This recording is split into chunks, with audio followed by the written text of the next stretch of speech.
I want to circle back to the wake of the debate. Given all this crazy stuff that's going on recently, it's easy to move on from such a big event, but we're still experiencing the aftermath of Trump's disastrous performance and Harris's strong performance. And we'll look at the polling. And here we'll look at someone that you want to expect saying, wow, Harris is running a really good campaign. And Trump needs to figure out something quick if he's going to win. Obviously, I hope Trump doesn't. The person featured here being Joe Rogan does seem to prefer Trump for some reason. And in recent years, Rogan has really swung to the right. And so this being his analysis is that much more interesting. Him being on the right now and pushing a lot of wacky MAGA stuff, even he is able to see. And Tom Segura, I don't know his political views, but he's in this interview with Joe Rogan. They're recognizing Harris is absolutely crushing it. Now, in Rogan fashion, you'll hear him use terms like whoever's the puppet master of Harris or whoever's controlling her. All right, we're just going to have to look past that.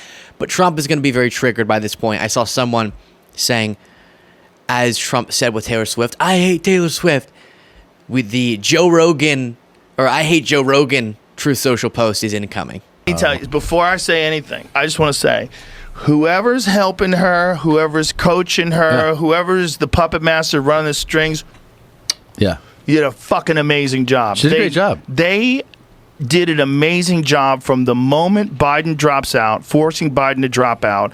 Right, whatever they're doing, whoever's writing those speeches, getting her to deliver them, coaching her, she's nailing it. She nailed that one speech. She's like, "Say it to my face." Oh yeah, everybody's cheering. Yeah, she nailed it, dude.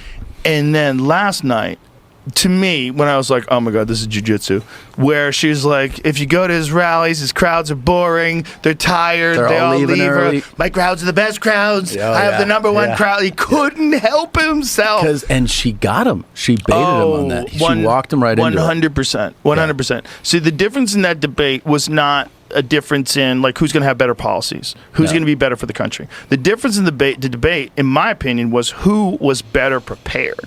She was way better prepared. And even when it came to answering tough questions, instead of answering, she would just say things that she believes. Yeah, sure. And they sounded real good. Yeah, that's the soundbite. That's called being a savvy politician. It's also called being someone who's working with a team versus someone who's like, they said Trump, that deal was the best deal. They've never seen a deal like this before. They said, how did you put that deal together? People thought that was just brilliant.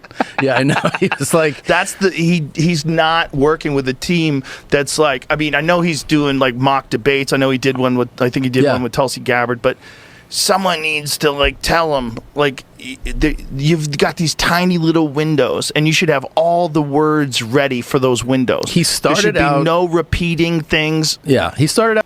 Tell you. No repeating things. That's an impossible request to Trump.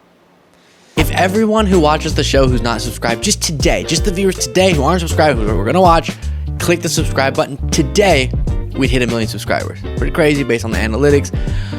Do it. Thank you so much. Back to the video.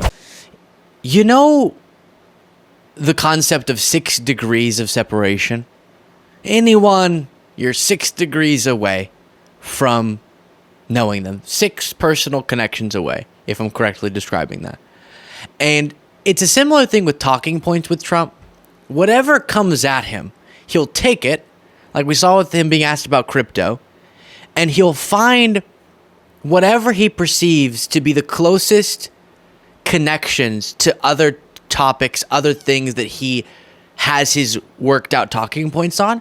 And as he seems to be mentally declining, the number of things he's able to go back to is diminishing. So he used to be able to go, all right, this was the question, and I have some talking points over here I can jump myself over to. And this was the question, now I have some others over there I can jump to in my mind. Now there's like 5 big points that he has in his head. And they're coming from jails, they're coming from insane asylums, is one that he just reverts back to it over and over, and there are a few others. He started telling that Abdul story again when it didn't make sense at all. And So Rogan's saying, don't repeat things, make clear, concise points. It's impossible. It's impossible with Trump. Now, remind you that when Joe Rogan came out and said that he liked Robert F. Kennedy Jr.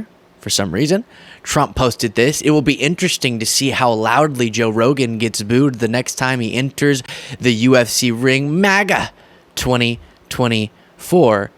But then Trump, in typical toxic Trump fashion, on the Lex Friedman podcast went, no, I don't have any tension with Joe Rogan. Let me ask you about my good friend Joe Rogan. So you had a bit of tension with him. So when he said nice things about RFK Jr., I think you've said some not so nice things about Joe, and I think that was a bit unfair. And as a fan of Joe, I would love to see you do his podcast, because he is legit the greatest conversationalist in the world. So what's the story behind the tension? I don't think there was any tension, and I've always liked him, but I don't know him. I mean, I only see him when I walk into the arena with Dana, and I shake his hand. I see him there, and I think he's good at what he does, but I don't know about doing his podcast. I mean, I guess I'd do it, but I haven't been asked, and I'm not asking them, I'm not asking.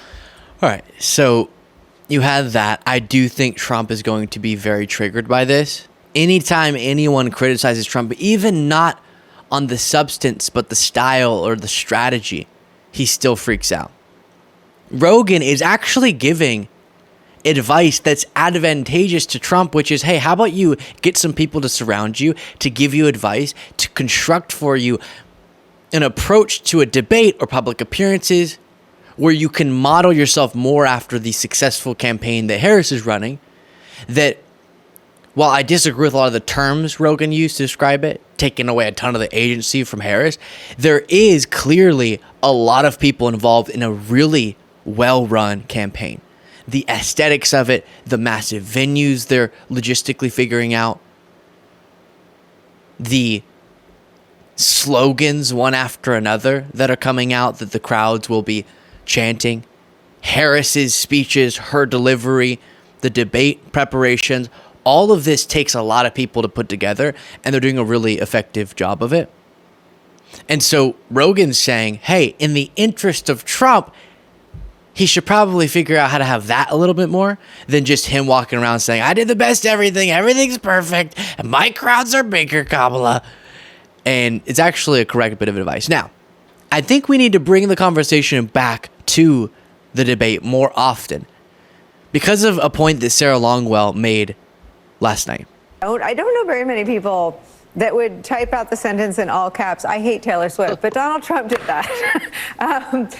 Tell me the political impact, if any, of being against every Democrat, all of the media, and Taylor Swift.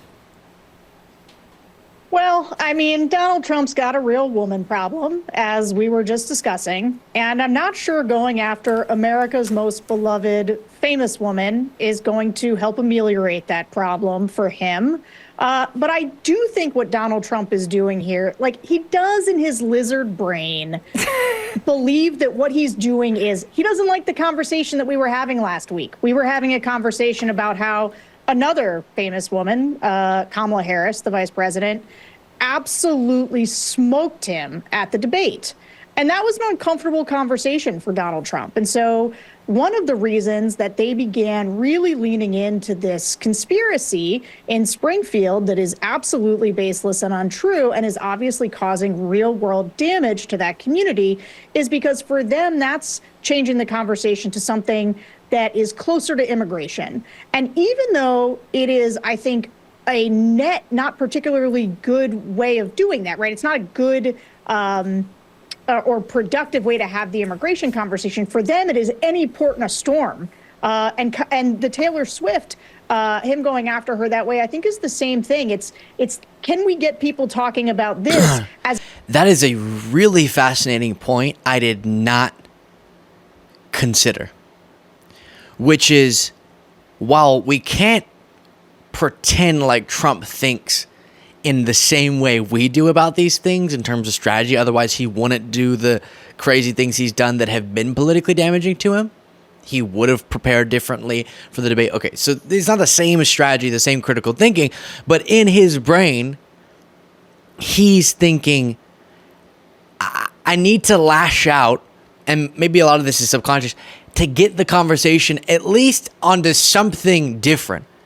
And him saying, I hate Taylor Swift, him lying over and over about Springfield, it is doing that. I think a lot would argue not in a way that's politically advantageous, but at least in a way that doesn't hit Trump as close to home and he doesn't feel as hurt by, right? He's emotionally hurt by people saying, wow, after you calling her completely unfunctionable and not smart and a loser, Harris just smoked you, as Sarah Longwell said in that debate, outsmarted you in every single way. That hurts Trump emotionally more than a discussion about why did Trump send out the I hate Taylor Swift thing? Will this cause problems with Swifties? Will Taylor Swift have backlash from MAGA that will hurt her career? No, but some people are speculating about that. And that's a conversation that hurts him emotionally less than the debate one. So let's keep returning to it, because the debate wasn't just a debate. It was a chance for us to see and learn a lot about the two candidates, how they interact with one another, how Trump deals with someone oppositionally, because you got to do that on the world stage, and he crumbled. When he actually had a competitor that could effectively deliver a debate performance, obviously Biden wasn't able to do that in this 2024 debate, he completely spun out of control. Here's a Lincoln Project ad on this. You lost, Donald. Bigly. Frankly, he lost the debate. The worst debate performance in history. Even Fox can't defend you. Oh my God. Lindsey Graham called it a disaster.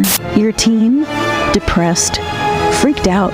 Kamala owned you. Donald Trump was fired. Told the truth about your little crowds. Called out your stupid lies. Eating the pets. You kept taking the bait, and she kept winning. People are saying you should get out, give up. She's better than you. You keep bragging about how smart you are. Concepts of a plan. But that debate was a test, a cognitive test, and you failed. It should scare people. I said this before. It should really scare people that Trump was able to be manipulated that effectively. The plan was out there. Everyone knew she was going to try to get under his skin. And he let her. It shows you want someone that impulsive? With the nuclear colds? No. Now we are seeing in the polls a Harris bump post-debate. We talked about how, as you can see here, the Real Clear Politics polling average, this is national to get the point illustrated. Later on, we'll talk about the battleground states. But you saw Harris growing her lead once she got in. And then it did start to tighten before the debate. Got all the way down to a 1 percentage point lead for Harris. And then since the debate, that's widened back to a 2 percentage point lead in the national average of polls, according to Real Clear Politics, which that's what you're hoping a debate will do, of course. And you even had, this was crazy, Midas Touch reporting, Kamala Harris surges in key Iowa poll. This is pretty bonkers. According to a new poll released by the Des Moines Register, Kamala Harris has closed the gap against Donald Trump in Iowa, narrowing Trump's lead to just 4 points. The same poll, which had alarm bells going off within the Democratic Party just a couple months ago, had President Biden down nearly 18 points against Trump. So the same pollster, same poll being run, and when Biden was in the race, that gap had gotten all the way to 18 percentage points, which Harris is probably not going to win Iowa. Okay, that's not the goal. The point is, even in a state that Trump's going to win, the lead has narrowed quite a significant amount. Like I said, we'll talk either on the bonus show or in a future segment soon, the key battleground states and how polling is looking there. Let me know what you thought in the comments.